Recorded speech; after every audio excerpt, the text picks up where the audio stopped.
تقویم تاریخ.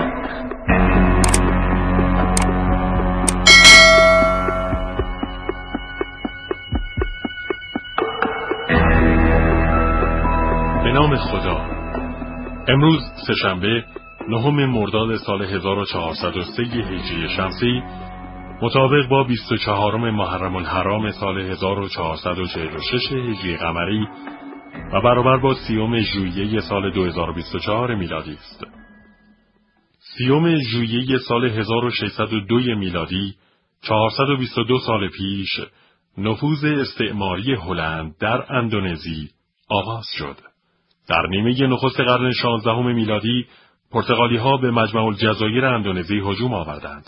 بعد از آنان هلندیان در تاریخ 30 ژوئیه سال 1602 میلادی به این جزایر وارد شدند. هلندیان نخست کمپانی هند شرقی هلند را در همین سال راه اندازی کردند، سپس تجارت این منطقه به ویژه تجارت ادویه را در انحصار استعماری خود گرفتند. به این ترتیب تا اواخر سده 18 میلادی تمامی مجمع الجزایر اندونزی به مستعمره هلند تبدیل شد، به طوری که از این سرزمین به عنوان هند هلند یاد میشد.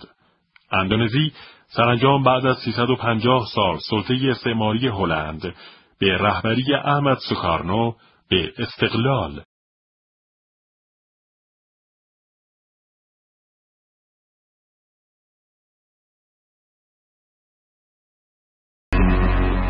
و 24 محرم الحرام سال 1272 هجری قمری 174 سال پیش ملا محمد تقی استرآبادی درگذشت. ملا محمد تقی پسر محمد اسماعیل از مشاهیر علمای شیعه در عهد قاجاریه است. وی به مدت 14 سال در محضر علمای نجف اشرف و کربلای معلا تلمذ کرد و پس از اتمام تحصیلات حوزوی از محمد تقی تهرانی اصفهانی معروف به صاحب هدایت المسترشدین اجازه اجتهاد گرفت.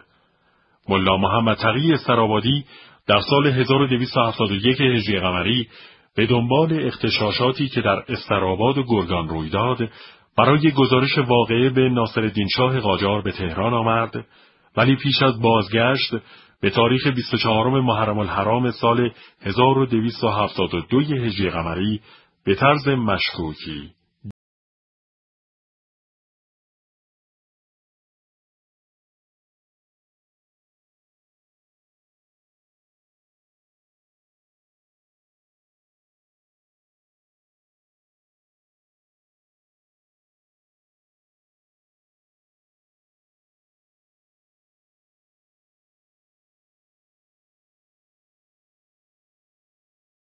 شهادت رسید. شیخ فضل الله کجوری معروف به نوری فرزند ملا عباس طبری بود. وی از مجتهدان طراز اول در تهران و از پیشروان جنبش مشروطه ایران به شمار می رفت. شیخ فضل الله با همراهی آخوند خراسانی اصل دوم متمم قانون اساسی مشروطه مبنی بر تشکیل هیئتی ناظر را به تصویب مجلس شورای ملی رساند. اندکی بعد با آخوند خراسانی اختلاف پیدا و سرانجام از مجلس کناره‌گیری کرد. ایشان با راه اندازی جریانی که به مشروع خواهان شهرت یافت، اعتراضهای شدیدی بر مشروطیت وارد کرد. در سال 1287 با توجه به رفت و آمد شیخ به دربار و نزدیکی با محمد علی شاه قاجار، عده‌ای نقشه ترور او را طرح‌ریزی کردند. جوانی به نام کریم دوادگر به سمت شیخ شلیک کرد که به زخمی شدن ایشان انجامید. عاقبت در تاریخ 9 مرداد سال 1288 هجری شمسی برابر با 13 رجب سال 1327 هجری قمری شیخ فضل الله نوری به دست مخالفانش به دار آویخته شد.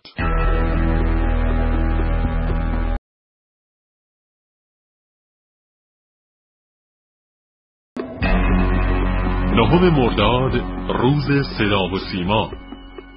در عصر کنونی که عصر ارتباطات نامیده شده، رسانه‌ها و به ویژه صدا و سیما با انتقال دانش و مبادله افکار در پیشرفت جوامع نقش مهمی دارند. در این میان رادیو و تلویزیون به عنوان یک رسانه گرم و مردمی هم تحت تأثیر تحولات اجتماعی، اقتصادی و فرهنگی است و هم دگرگونی جوامع را منعکس می‌کند. از این رو نقش بسیار اساسی و حیاتی بر عهده دارد. مقام معظم رهبری حضرت آیت الله خامنه‌ای در تاریخ 9 مرداد سال 1375 در بازدید 13 ساعته خود از سازمان صدا و سیمای جمهوری اسلامی ایران از روند کلی فعالیت‌های آنان اظهار رضایت کرد. به همین علت برای گرامیداشت سالروز بازدید تاریخی رهبر معظم انقلاب اسلامی از صدا و سیمای جمهوری اسلامی ایران 9 مرداد روز صدا و سیما نامگذاری شده است.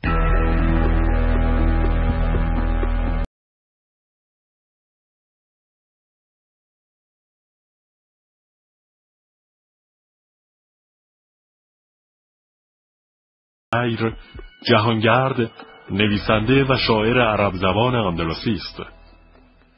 ابوالحسین محمد بن احمد بن جبیر در سال 540 هجری قمری در والنسیا در شرق اسپانیا دیده به جهان گشود.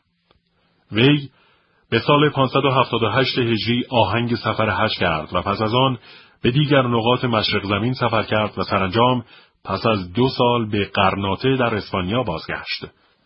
دستاورد این سفر ابن جبیر سفرنامه ارزشمند اوست که آگاهی‌های سودمندی درباره برخی سرزمین‌هایی که از آنها دیدار کرده به دست می‌دهد.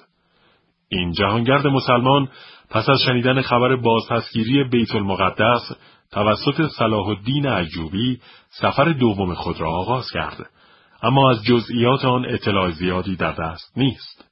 سفرنامه ابن جبیر تاکنون به بسیاری از زبانهای دنیا از جمله ایتالیایی، انگلیسی، فرانسوی و فارسی ترجمه شده است.